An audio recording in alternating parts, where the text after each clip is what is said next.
देवरी में वीरांगना रानी अवंतीबाई लोधी की जयंती धूमधाम और उत्साह के साथ मनाई गई है। इस अवसर पर नगर में विशाल शोभा यात्रा निकाली गई, जिसमें बड़ी संख्या में समाज बंधु और जनप्रतिनिधि शामिल हुए हैं।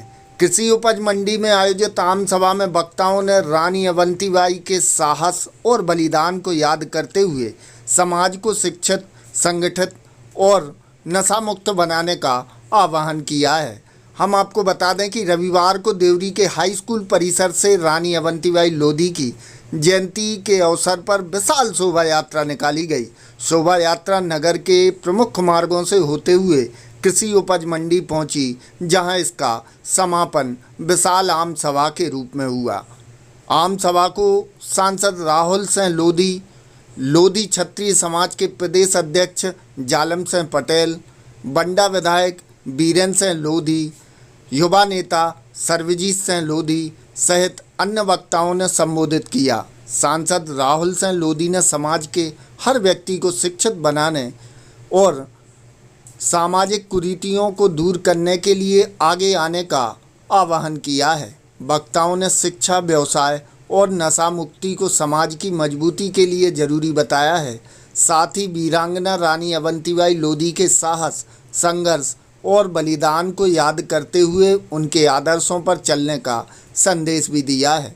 कार्यक्रम में बड़ी संख्या में समाज बंधु और जनप्रतिनिधि मौजूद रहे हैं। पूरे आयोजन के दौरान रानी अवंतीबाई लोधी के वीरता और बलिदान को याद करते हुए समाज की एकजुटता का संदेश भी दिया गया है। हम आपको बता दें कि देवरी में वीरांगना रानी अवंतीबाई लोधी की जयंती धूमधाम और उत्साह के साथ मनाई गई है। इस अवसर पर बड़ी संख्या में समाज के बंधु, जनप्रतिनिधि मौजूद रहे हैं। देवरी से त्रिवेंद्र जाट, शौर्य न्यूज, आपकी आवाज़। बताया कि कल विधानसभा में और बतौर सांसद आप लोगों के बीच में पहुंच के दिल्ली में प्रतिनिधित्व कर रहे हैं, निश्चित ही हम गौरवान्वित होते हैं। आज जब वीरांगना रानी अवंतीबाई जी के जन्म दिवस पर आते हैं, बलिदान दिवस पर आते हैं, तमाम प्रकार के भाषण होते हैं, उनने किस प्रकार से अंग्रेजों से लड़ाई की सब चीजें की, पर हर बार मैं अपने भाषण बढ़ाता हूँ और आप लोग जब भी मेरे भाषण सुनेंगे तो आपको लगेगा कि सामाजिक कार्यक्रम में मेरा एक ही शैली का भाषण रहता है। मैं हमेशा इस बात की चिंता करता हूँ कि जब हम यहाँ से देवरी से वापस जाए तो हम क्या लेके गए। आदरणीय जालम सिंह जी यहाँ बैठे हुए हैं, उन्होंने क्या आपको उपदेश दिया, आपके सांसद आए थे, आपको उन्होंने क्या बताया। अभी गोविंद बोल रहा था कि जैन जी के विषय में, उस पर भी हमें चिंतन मनन करना है। गुड्डू भैया ने भी बहुत अच्छी बात करी, सुरेंद्र सिंह जी ने भी बात करी। तो जब रानी अवंतीबाई, राजा किशोर सिंह जी, राजा हृदय शाह जी जब थे तो उस समय अंग्रेजों की लड़ाई तलवार से थी।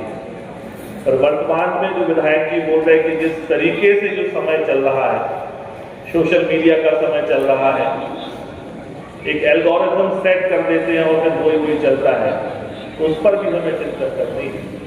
इस पर मैं अभी आगे आऊंगा, पर मैं यहाँ से देख सकता हूँ, मैं हर बार यही बोलता हूँ कि जितने लोग यहाँ बैठे हैं, कुछ प्रतिशत में लोग ऐसे होंगे जो शिक्षक होंगे, सचिव होंगे, पटवारी होंगे, पर 90% लोग यहाँ से मैं देख सकता हूँ किसान हैं। और किसान है, उनके नाम के साथ बड़े बड़े चीजें जुड़ी हुई है, कोई चौधरी है, कोई लंबरदार है, सब अलग अलग जुड़े हुए हैं। पर हम इस बात का मूल्यांकन करना पड़ेगा कि क्या वो स्थितियां बची हैं क्या। आज से 4 पीढ़ी पहले हम कहाँ थे और आज कहाँ हैं।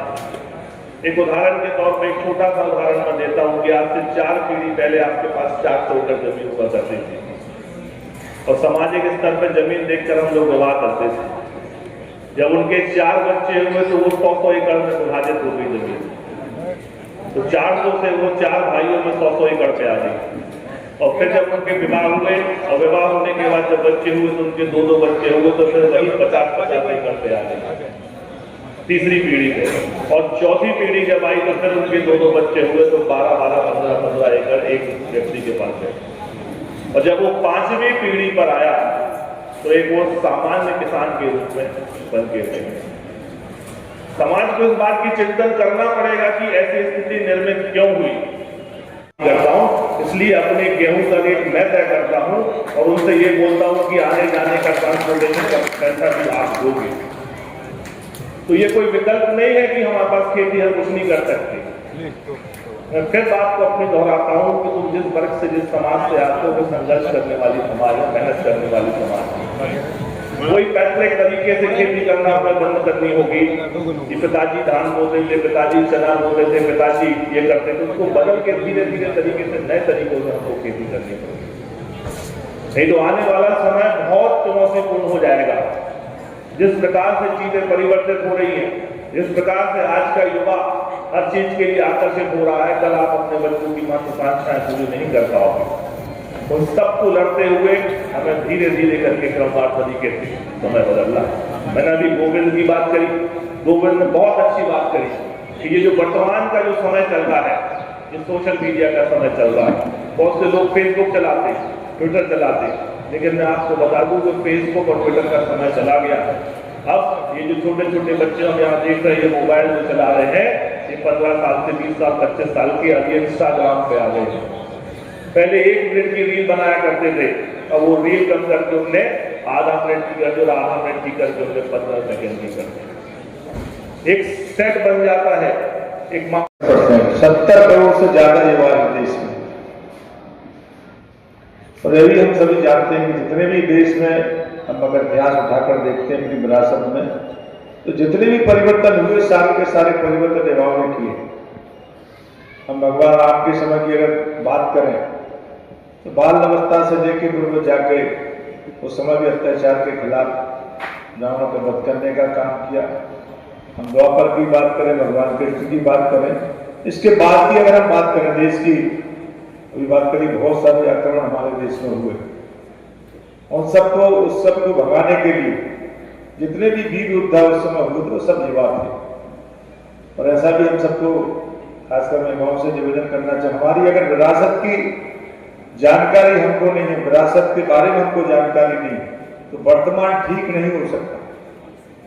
इसलिए हमारे कार्यक्रमों का जो मूल उद्देश्य यही है।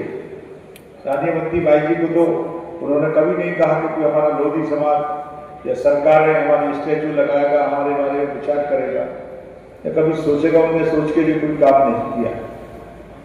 अगर हम कह सकते 195 वर्ष हो गए, 195 वर्ष तो ऐसी महिलाओं की भी बात हम करते हैं और बात होती है कि महिलाओं को कोई इस समाज में मनुस्मृति में महिलाओं को कोई स्थान नहीं है। जब जब भी कभी अवसर मिला, रानी दुर्गावती जी की अगर हम बात करते